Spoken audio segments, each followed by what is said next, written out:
बुजुर्गों ने कहा था कि हमारे जो मज़ारात होंगे उन पे आके तुम लकी रानी सर्कस लगा लेना, कहा किसी बुजुर्ग ने, वहाँ के मेले ठेले करना। बल्कि हमारे एक बड़े मोहतमिर आलिम है, उन्होंने एक बात सुनाई, वो मेरे दिल में बैठ गई। कहने लगे कि एक बहुत बड़े आलिम थे, तो उनका शागिर्द किसी आस्थाने पे मुरीद था, तो वो जब जाने लगा ना उर्स पे हाजिरी देने के लिए, तो वो उस्ताद साहब कहने लगे, बेटे वहाँ गैर शरई हरकतें होती हैं, तुमने क्या जाना है बुजुर्गों के दरबार पे, तुम रह नहीं दो, ना जाओ। बच्चे ने जिद की कि नहीं, मेरे अब्बा जी का भी पीर खाना है, मेरे दादाजी का भी तो मैंने जाना है। तो उस्ताद साहब ने ना एक रुका लिख के दिया, फरमाने लगे, बेटे जब वहाँ पहुँचो ना बुजुर्गों की कब्र पे रख देना, पढ़ना नहीं, और वापस आना तो उठा के लाना। उन्होंने जवाब कह दिया है।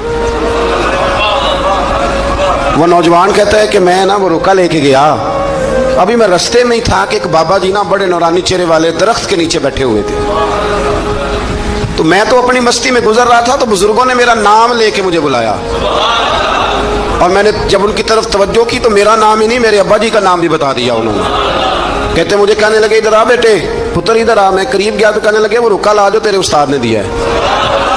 कहते मैं रोब इतना तारी हुआ कि मैं बोल ही कोई ना सका, रुका मैंने बाबा जी को दे दिया। कहने लगे, पुत्र उर्स पे जा, फारग होके ना वापस जाना, तो रुका मुझसे ले जाना।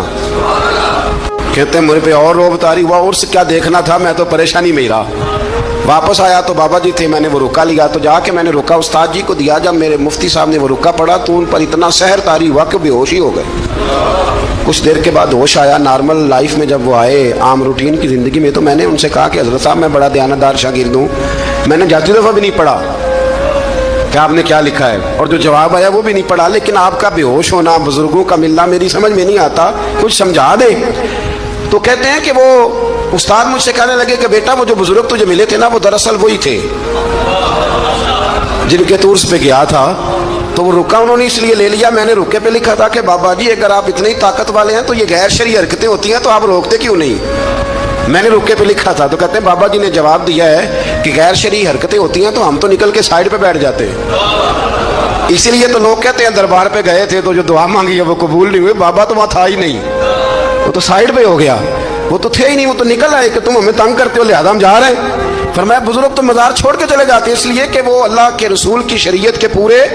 और कहते हैं आप बेहोश क्यों हुए, तो कहने लगे बेहोश इसलिए हुआ था कि बाबा जी कहने लगे, मौलाना हम पे इतराज़ ना करो, जब तक हम ज़मीन के ऊपर थे मना करने की ड्यूटी हमारी थी, अब हमारी ड्यूटी नहीं, अब तुम्हारी ड्यूटी है, तुम अपना काम पूरा करो।